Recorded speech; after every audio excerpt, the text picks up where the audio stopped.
work, everyone! We're looking to wrap with our two main ladies today.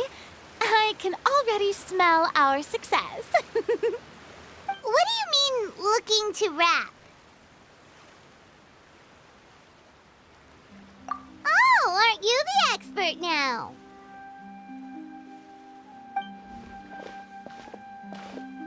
This upcoming scene is the two musketeers' final confrontation with the Baron. There will be quite a bit of action, but no choreography beyond what we've already rehearsed. Anyway, get ready. Lights, camera, action! The view is beautiful tonight. It reminds me of that fateful night 10 years ago. And now that I've said it, I can even make out the faint fragrance of herbal tea in the air. Enough, villain! It's time that you pay for the death of our mother!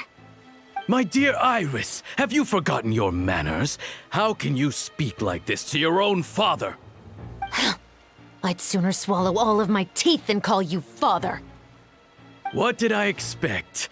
Seems the daughters have turned out to be just as obstinate as their foolish mother. In this world, Mora and status is everything. She thought she could blackmail me using her children and force me to grant her recognition and concessions? Ah, how naive can a woman be? Mother never asked a single thing of you.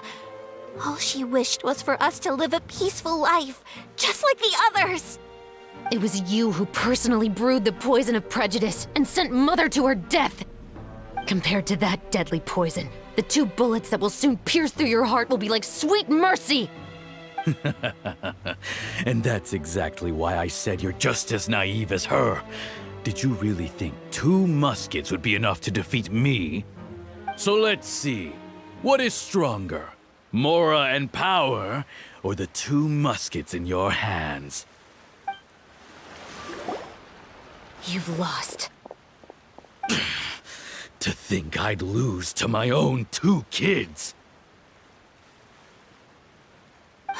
We are no children of yours, and we'll never call that place our home.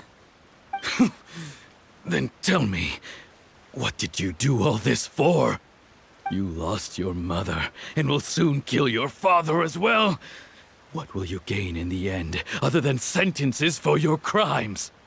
We will gain our long-awaited justice.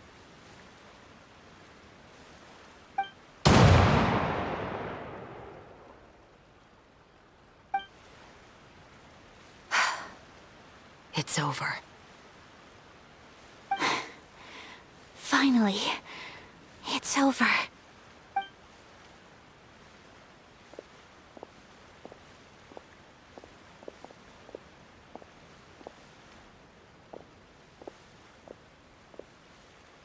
So, where will you go now, Tulip? I'm not too sure, Iris. Maybe somewhere with lots of flowers? After all, Mother always did love going where the blossoms were. What about you? I want to go visit Mother's grave. Yeah, that's not a bad idea. Huh? Tulip, look! What is it? It's Mother's favorite, the rainbow rose. Look, it's blooming again.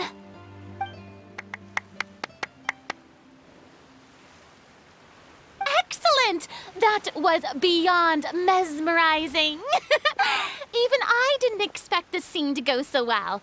And we got it in a single take. All right, everyone. We've got a wrap for Tulip and Iris. Congratulations, Ayaka and Chevres! Thank you. I didn't expect our parts to wrap so quickly. I wish I could savor the experience for just a bit longer. Paimon totally understands. Paimon's not ready to say goodbye to the clapperboard either. Filming has really been a lot of fun. You were great too, Chevres. The way you said, long-awaited justice. It gave Paimon chills. That is indeed my favorite line in the whole book. I still remember trying to act it out in my room the first few times I read it. Whoa, Paimon would have never guessed you're that type. Who doesn't like stories where the guilty are punished and justice prevails over evil? Don't forget, I'm the captain of the Special Security and Surveillance Patrol. Captain, I have something urgent to report. Please excuse me, everyone. I'll be back in just a moment. It's okay, don't worry about us.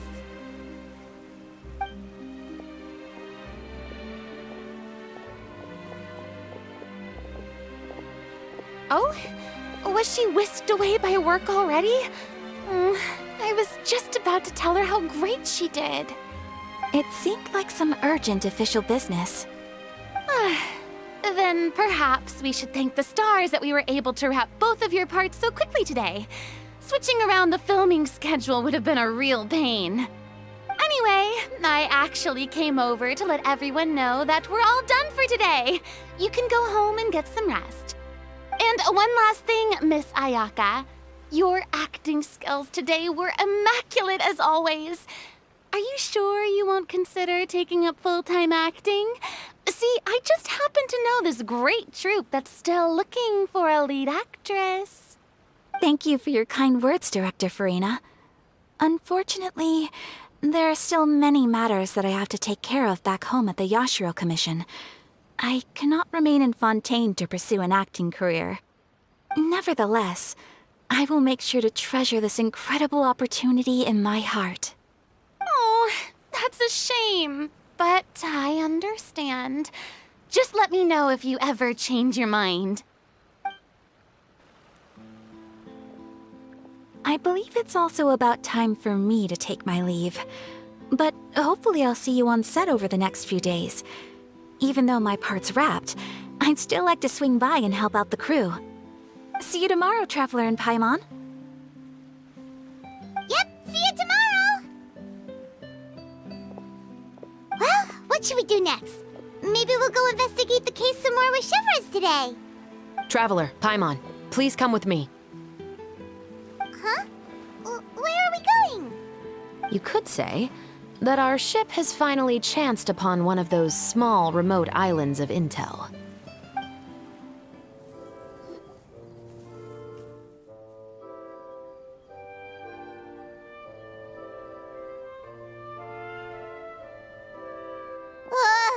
Paimon's exhausted.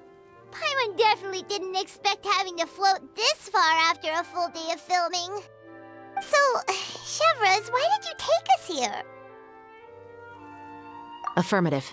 It wasn't anything conclusive, but it should show us a clear way forward. Have you ever heard of someone by the name of Emily? Oh, you mean that famous perfumer? She's a good friend of mine. She's lent me her aid several times in the past to resolve some difficult cases. After I discovered the rainbow rose at the scene of the murder, I sent it to her. After all, she's probably the foremost expert on flowers and scents in all of Fontaine. And then? There was nothing remarkable about the flower or the trace amounts of soil left on it. But according to Emily, the rainbow rose left by the killer was derived from a very rare cultivar. Huh. Paimon didn't know that there were different varieties of rainbow rose. Paimon just thought they grew everywhere in the wild.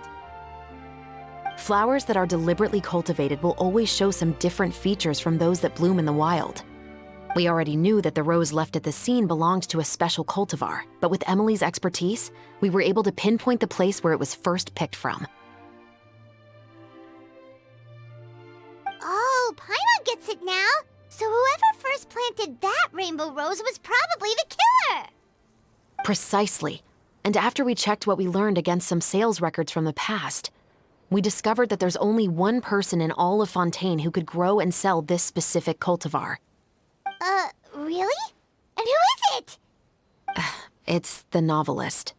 But didn't you say he had an alibi? To be clear, I haven't changed my mind about him. I still don't think he was the one who pulled the trigger. However, that doesn't mean the true culprit never visited him at his home or never purchased a rainbow rose from his garden. Whatever the case, we will have to confirm a number of things with him. So you mean the next place we need to go is... Yes, we're going to pay him a visit at his home.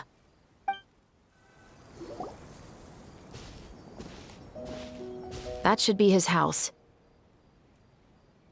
There are so many Gardamex stationed around the place. That's pretty unusual, right? According to what he told me last time we spoke, he hired them so he won't be harassed or disturbed. Huh. So there are a lot of flowers in his garden, but Paimon doesn't think we'll be able to pick one without alerting the Gardamex. Right, which is exactly why I think there has to be a special connection between him and the killer. So, should we knock? Just wait here for now. I'd like to take care of a number of those Gardamex first. But they're so far away. How are you planning to do that? Don't forget, Paimon, I'm actually the real-life captain of the Musketeers.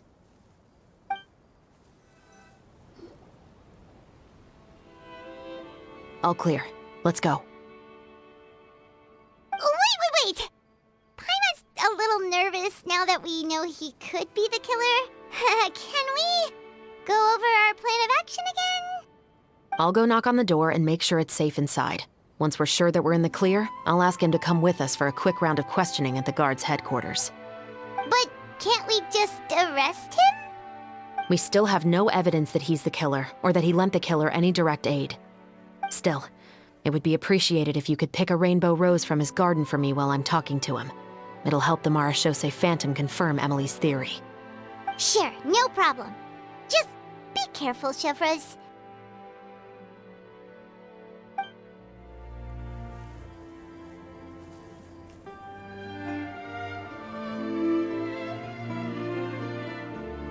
Excuse me, Mr. Baptiste, are you home? Who could it be at this hour? Oh, it's you, Officer Chevres. Would you mind accompanying me to the guard's headquarters, Mr. Baptiste? We would like to ask you some questions about a case. Oh, is it still regarding the murder case from before? I cannot confirm or deny that at this time. So it is then. Listen, I need you to come with me, Mr. Baptiste. Miss Chevres, I'll save you the trouble. Oh, and you two over there? There's no need for you to pick my flowers either. It's not time for them to bloom yet. Oh! Okay.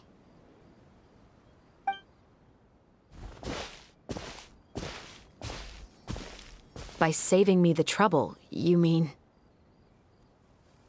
I will confess, I was the killer. Huh?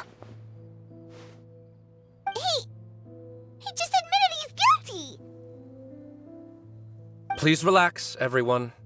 I'm not armed. The musket you're looking for has been buried in my backyard.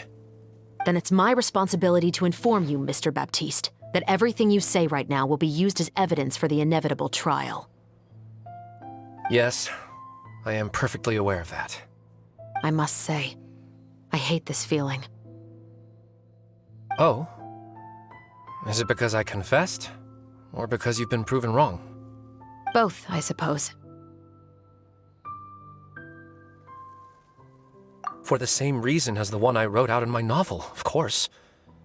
I did it to exact revenge. I know you haven't figured out the link between the two of us. Had you done so, I'd have been taken away to the headquarters a long time ago. But that won't stop me from always remembering his grotesque face. After all, he was the one who killed my mother. Your mother is still healthy and well. You know, I was adopted as a child. I was referring to my birth mother. That was never recorded in the orphanage's records. Please forgive a 6-year-old child for concocting some lies to protect himself after watching his mother die right in front of him. So, your novel, it was like a record of your life? No, of course not. It was a work of fiction with many embellished parts. But I am indeed the illegitimate son of a wealthy and influential man who abused his power to murder my mother. That part was 100% real. But the man you killed didn't have a Mora to his name. He was a hired assassin.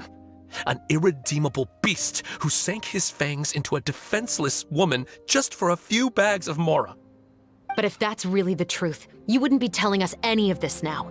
You still haven't managed to take revenge against your father, the true mastermind behind it all. I never thought I'd hear that kind of thing from the captain of the Special Security and Surveillance Patrol.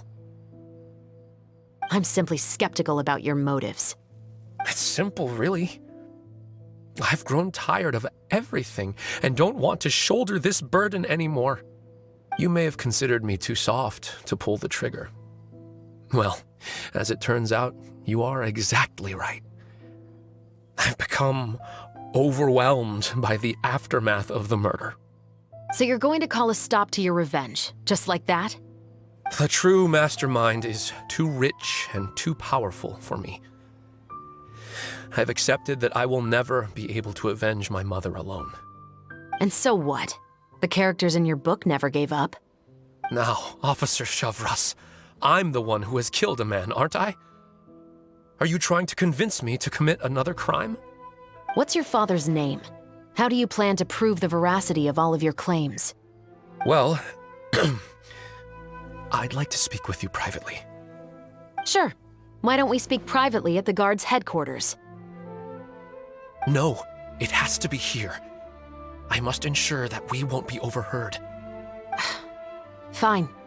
Let's talk here. When I said won't be overheard, I meant by anyone. I would like to speak with you and you alone.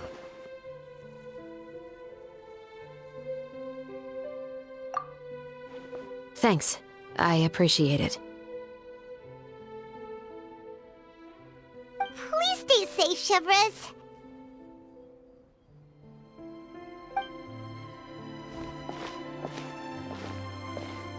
All right. Let's hear it. Will you really believe what I'm about to say? Well, that depends on what you're going to tell me. Fair enough. Fair enough. Then listen closely.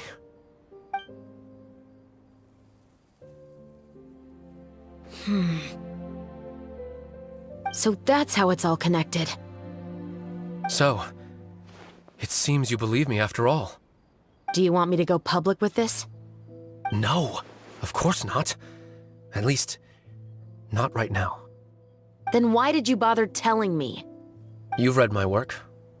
What do you think? Even if you were to go public with all of this right now, he'd simply deny everything. It's been too long.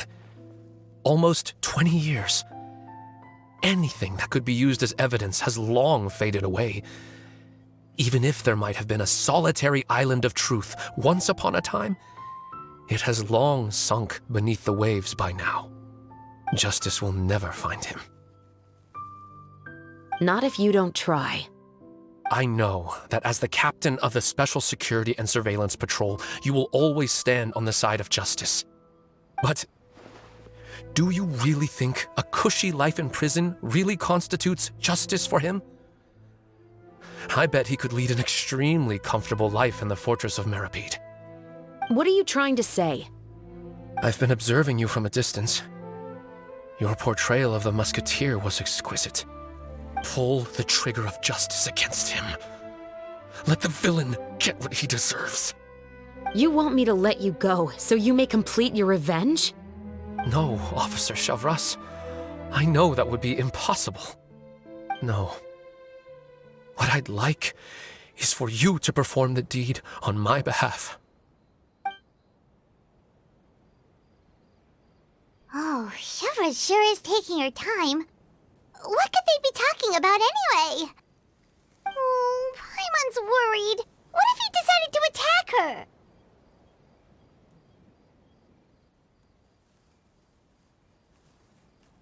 Oh, you do have a point. Still, do you have any idea who the rich person might be? And why the novelist doesn't want us to hear what he's saying to Chevres? Sorry to keep you waiting, you two. Hey, how did your talk go?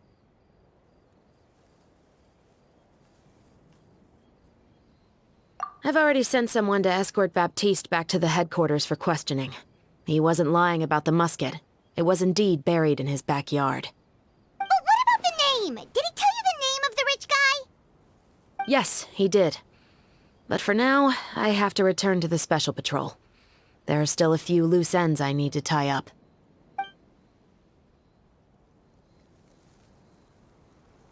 I'll probably be quite busy over the next few days, so apologies if you don't see me on set.